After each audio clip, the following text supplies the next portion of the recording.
증시대담 시간입니다. 미 증시가 대통령의 날 휴장 이후에 좀 약세를 보이고 있습니다. 특히 엔비디아 주가가 급락을 한 영향이 우리 증시에도 조금 변동성을 좀 자극할 수 있을 것 같습니다. 이분 모시고 국내 증시 영향 좀 체크해 보도록 하겠습니다. 김장렬 유니스토리 자산운용 투자전략본부장 나와 있습니다. 안녕하세요. 네, 안녕하세요. 뭐 사실 이번 주 들어서 뭘 틀어도 다 엔비디아 얘기를 했을 것 그렇죠. 같고 맞습니다. 간밤에도 엔비디아가 조금 빠졌으면 좋은데 4% 이상 급락을 하다 보니까 조금 우려하시는 분들도 있는데요. 일단은 내일 새벽 아침에 네. 12시간, 24시간 이후에 우리가 알 수 있는 엔비디아 실적에 대해서 관전 포인트가 좀 있을 것 같습니다. 네, 일단 뭐 수치적으로 좀 짚고 넘어갈 필요가 있는 것 같은데요. 네, 네. 그래도 일단은 지난 분기, 이번에 발표되는 실적 말고 지난 분기가 걔네들은 그 친구들은 3, 4분기였어요. 그래서 그렇죠.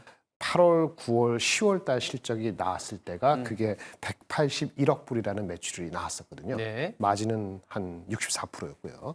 근데 그 당시에 지금 내일 발표되는 4, 4분기 실적, 즉 11월, 12월, 1월에 대한 가이던스를 사실은 줬었습니다. 성장률을. 그 가이던스 대로 하면은 한 200억 불이 조금 못 미치는 정도가 회사 측에서 가이던스를 준 거였어요. 한 20억 불 정도 더 늘어나는 거예요. 맞습니다. 예, 그래서 200억 불 좀 못 미치는데 애널리스트들이 좀 이렇게 추세를 보니까 조금 더 나올 것 같으니까 네.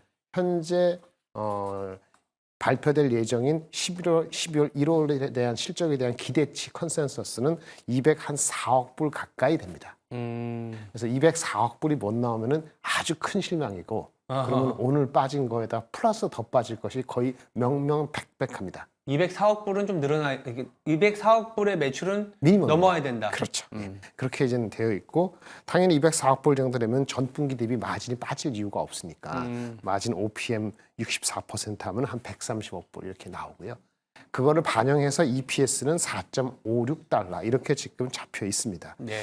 뭐 데이터 센터가 거의 상당 부분이니까 뭐 따로 얘기할 건 없고 데이터 센터 성장을 해야 되겠죠. 근데 주가가 그리고 나서 지금 한 2개월 지났는데 얼마나 많이 올랐어요. 많이 올해 올랐죠. 들어와서 50%. 오늘 4% 빠졌는데 50몇 프로, 50% 오르고 4% 빠진 것 같고 그렇죠. 호들갑까지 뭐하지만 그럴 건 아니죠. 네, 어쨌든 그래서 그런데 요 숫자인데 요 실적이 204억 불 나오는 거는 미니멈이고 네. 가이던스가 중요해요. 그렇죠. 2월 지금 지나고 있죠. 2월부터 4월까지가 얘네들의 25년도 회기년도 첫 번째 분기거든요. 여기에 대한 가이던스를 퍼센트로 주겠지만 예. 애널리스트 기대치가 많이 올라간 거는 한 230, 40억 불도 있어요. 그래서 주가가 좋으려면요. 실적 발표되는 게 204억 불은 미니멈이고 일부에서 얘기하는 210억 불 정도 내외까지 올라와 주는 것이 필요하고요. 210억 불. 네. 그다음에 1, 4분기 가이던스도 230, 40억 불 정도는 예측할 수 있는 가이던스가 나오는 것이 두 박자가 맞아야지 오늘도 안 빠지고 내일도 올라가는 거였죠. 한번 기스 났다는 거는 제가 이렇게 봐야 돼요. 트레이더들은 어쨌든 간에 한번 꺾어버리고 싶다는 생각이 좀 강렬한 너무 가파르게 올라와서. 예, 결연한 의지가 있어 보이고 투자가들도 많이 50% 먹었으니까 이 실현하는 것 같아서 어쨌든 숫자 두 개 말씀드리면 실적은 210억 불 정도 나와야 된다. 예. 가이던스는 한 230, 40억 불 정도가 추론이 돼야 된다는 것이 하나의 레퍼런스 포인트로 말씀을 드리겠고요. 네. 그리고 또 질적으로 보면은 데이터 센터 부분 매출의 한 20%를 차지했던 중국 매출이 어떻게 되고 있지? 그거를 어떻게 포함시켜서 가이던스 주는 거지? 역시 요거에 대한 게 좀 더 명확해질 필요가 있다. 이렇게 말씀을 드릴 수 있겠습니다. 알겠습니다. 명확하게 이제 말씀을 주신 것 같아요. 내일 나오는 게 204억 불 정도의 매출 이상이게 되면 마진도 좀 유지가 될 거고 네네. 오늘 하락은 오히려 차익 실현 정도로 지나갈 수 있는 상황이다. 다만 최근에 많이 올랐다고는 하지만 주가의 전망까지도 연결이 되는 건데 네. 밸류에이션은 오히려 하락을 했거든요. 그렇죠. 이제 네. 올라가는 그 이익에 대한 기대치가 높아지다 보니까 지금 약간 다릅니다만은 어제 좀 오늘 빠졌죠. 그럼 한 33배 정도 될 것 같아요. 30배 초반 정도 되는 것 같아요. 예, 네. 예. 근데 이게 비싸다면 비싼 게 S&P보다는 한 10배 이상 비싸니까. S&P가 20배. 한두 배 되거든요. 그렇죠. 예, 그러니까 비싸다고 할 수 있습니다만 성장률이 워낙 좋고 그쵸. 우리 이 회사 자체가 지난 3년, 5년간 평균을 보면 대충 40배 정도는 거래됐었거든요. 네. 낮을 때 20배, 높을 때 60, 70배.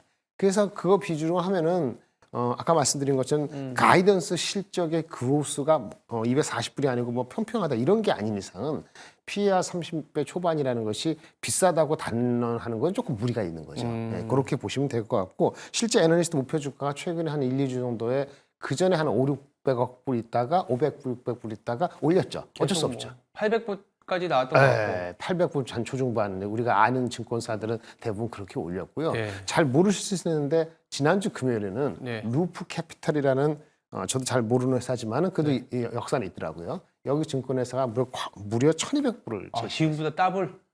600불 되면 더블이고 그러네요. 5, 60%죠. 이거는 추론컨대는 24년도 실적이 남들이 지금 주가가 33불인데 한 50배 정도를 줬거나 또는 25년 거를 땡겼거나 둘 그렇겠네요. 중에 하나가 되었다고 보는데요.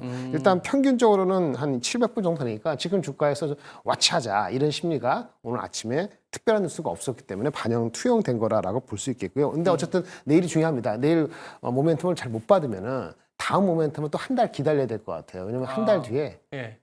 이 친구들이 엔비디아 GPU 테크 컨퍼런스라는 것을 이벤트가 있네요. 있습니다. 딱 한 달 뒤에 3월 18일 그때쯤 즈음에서 또 다시 한번 기대 심리를 갖는 그러기 때문에 근데 어쨌든 내일이 중요하긴 합니다. 일단은 실적 자체가 하루 앞두고 이 변동성이기 때문에 시장도 확인하고 가자 이 정도인 것 같아요. 그럼요. 그동안 네, 너무 그렇죠. 가파르게 50% 올랐기 때문에 예.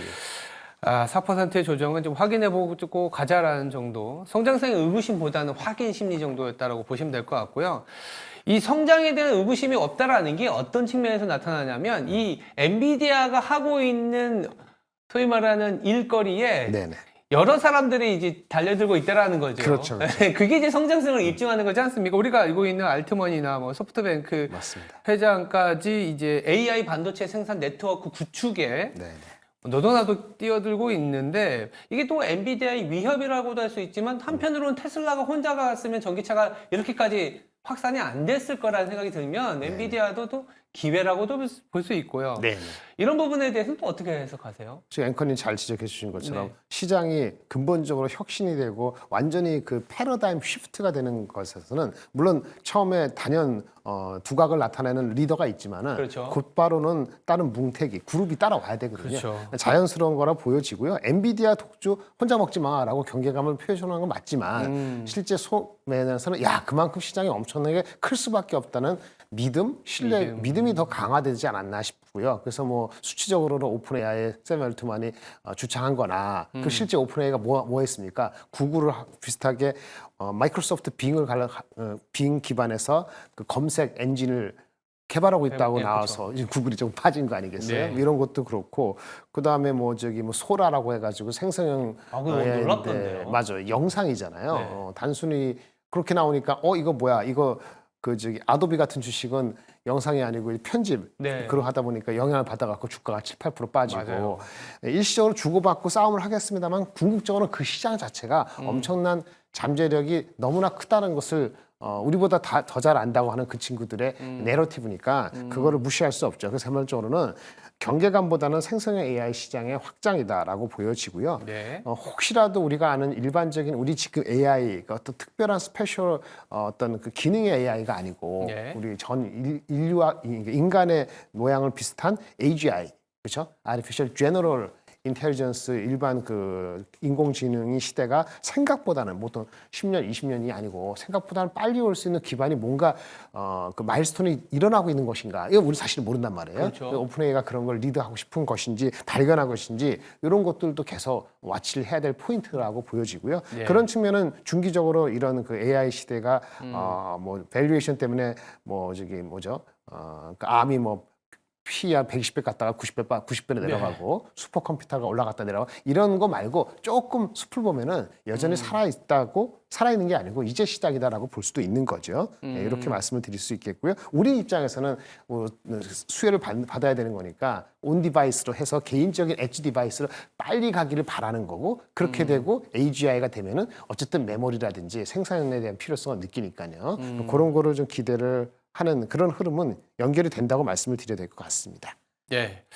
일단은 뭐 AI에 대한 성장성이 얼마나 무궁무진하게 확장이 될지 모르겠지만 너도 나도 뛰어든다. 아니면 뛰어드는 흐름이 포착이 된다라는 거는 확장성에 대한 얘기를 해주는 거고 이 확장성에서 이제 국내 반도체도 당연히 수혜가 네. 있을 그리고 생각보다 많이 올랐고 아주 모르겠죠. 예, 네, 조금, 맞습니다. 조금씩 이제 더 구체적으로 이제 챙겨봐야 될 텐데, 저도 이제 뭐 차트를 보니까 엔비디아의 주가가 움직일 때마다 우리나라의 반도체 업종의 주가가 뭐 들썩들썩합니다. 네. 오늘도 아마 좀 뭐 네가티브 반응도 있을 수 있고 네. 아니다 내일 봐야 된다 하면서 뭐 옥신각신 할 수는 있는데 국내 AI나 이 반도체 관련주가 변동성이 높아질 수 있지만 이 안에서도 우리가 옥석 가리기 아니면 큰 그림을 좀 봐야 될 것 네, 같거든요. 네, 예. 어떻게 이제 접근해야 될까요? 조정을 좀 받았어요. 사실은 장비주. 그러니까 하이닉스 정도 어저께 빠졌습니다. 하이닉스 정도만 그래도 좀 굳건했고 그렇죠. 나머지 주식들은 한바탕 오르다가 또 내려가고 한바탕으로 내려가고 해가지고 뭐 아주 시원하게 오른 건 아니라고 볼 수도 있지요. 그런데 어쨌든 내일 실적이 엔비디아 발표되면은 엔비디아 보통 발표될 때 그 자체의 주가의 변동률이 뭐 옵션 분석 서비스라는 데 의하면은 한 평균 6, 7% 움직였대요. 근데 오늘 빠진 실적 발표 날. 예, 올라가든 내려가든 네. 오늘 변동이 있었으니까 뭐 그 정도 이하일 것 같아요. 근데 지금 예측하기로는 내일은 한 10% 이상 변동이 있을 거라고 지난주 얘기를 하는 사람들이 뉴스 있었는데 저도 봤습니다. 보셨죠? 근데 오늘 좀 변동이 있었으니까 네. 내일은 제가 봤을 때는 한 4, 5% 이내에 변동성이 좀 제한적일 것 같고요. 근데 만약에 이것이 잘 나오면은 엄청 잘 나오면은 그러면 얘기할 거 없겠죠. 반도체 주식 포함해서 한국의 모든 주식들이 다 그러니까 반도체 AI 관련된 주식들은 다 오를 겁니다. 근데 아까 모든이라는 것이 얼마나 그랬죠? 210억 불, 230억 불을 둘 다 만족을 시켜야 되는 거니까 그렇게 다 올라가기는 어렵고 만약에 부합 정도다. 올라가지 부합 정도라면 최근에 조정받은 주식이 있거든요. 최근에 조정받은 주식들. AI건 반도체건 간에 그런 주식 정도의 재반등 정도로 끝날 것 같고요. 혹시라도 오늘 빠진 것처럼 그게 나쁜 징조인지 모르지만은 그 실적이건 가이던스건 둘 중에 하나가 미스 날 경우에는 그러면은 지금 물론 기업 밸류 프로그램에 대한 이익 실현이 어제 오늘 그저께 나왔습니다만은 아직 26일이잖아요. 예. 그러니까 그쪽으로 잠깐 더 매기가 글로 갈 수도 있어요. 갈 데가 없었기 때문에 반도체 실망이다 이러면은 이제 글로 가겠죠. 근데 그것도 지속적일지는 6일 날 가야 되는 거니까 어쨌든 실망이 되면은 기업 밸류업 프로그램으로 일부 쏠림이 더 강하게 나올 수도 있습니다만은 이거 역시 지속적인 거는 한 일주일 이상 된 것인지는 확인돼야 되기 때문에 이렇게 되면은 장의 전체적인 분위기는 약간 조정의 기미가 더 좀 커지는 그런 것이 불가피할 것 같고요. 최소한 부합돼 가지고 최근 빠진 정도가 좀 반등하는 정도로 나오기를 기대해 봅니다. 뭐 잘 이제 어떻게 보면 시나리오별로 말씀을 주셨는데 내일 만약에 엔비디아의 매출이 네. 4분기가 한 204억 달러 204억. 정도 네, 이상. 나와주고 가이던스가 한 210억 달러 정도 나와준다면 가이던스 230억 달러. 230억 달러 1분기니까. 1분기가 2, 3, 4월 달. 4분기가 50억 가까이. 4억 달러 정도. 최소 그 이상. 예. 그리고 1분기가 230억 달러 정도의 가이던스가 근데 그 언저리일 것 같아요. 네. 왠지 느낌이 느낌이 그 이제, 언저리일 것 맞습니다. 같고 그렇게 봤을 때는 최근에 조정을 받은 주식이 사실은 우리가 삼성전자나 SK하이닉스는 좀 어떻게 보면 잘 버텼는데 버튼 편이죠. 네. IT 중소형주들이 좀 네. 많이 변동성이 있었잖아요. 그렇죠. 그럼 본부장님 보시기에는 중소형주 쪽에 조금 관심을 가져야 된다 이렇게 좀 들리거든요. 이게 이제 왔다 갔다 하는 거예요. 그러니까 엔비디아가 계속 잘 가면 부합 이상 되면은 하이닉스 그다음에 한미반도체 이런 그 뚜렷한 HBM 관련된 주식이 비록 올라갔더라도 더 가거나 조정받았다면 크게 대반등하는 거죠. 근데 만약에 애매모호하게 나오면은 어떻게 하겠습니까? 반도체 내에서 플레이를 하려면 소재주라든지 뭐 이런 주로 섞이게 돼 있거든요. 사실 개인 투자가들이 그러면 모든 종목을 다룰 수도 없고 반도체만 투자하는 게 아니니까 애매한데 저는 이렇게 말씀드리고 싶어요. 오늘이나 내일 많이 빠지지 않습니까? 어느 정도? 그러면 지금 입장에서는 모든 많은 것이 반영돼 있기 때문에 그 ETF 중에서 그러니까 ETF라는 게 여러 가지 섞여 있잖아요. 그렇죠.